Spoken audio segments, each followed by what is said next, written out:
In a truth set of quantifiers, what you're trying to do is when given a predicate in many different forms, this is just the base form of what everything is here, but these are two exact forms that you would have it in.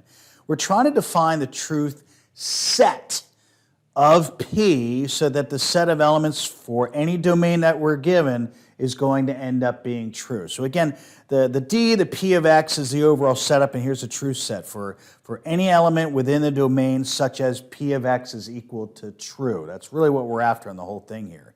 Now, what we're trying to do in this next example is all integers.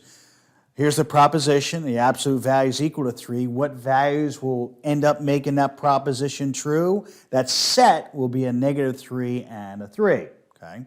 And then this one's a little bit more interesting, and this one shows up in your book. It's multiple tiers where you can have an and. It usually has a symbol and that's in there instead of and itself. But notice the overall domain is much, much more restricted.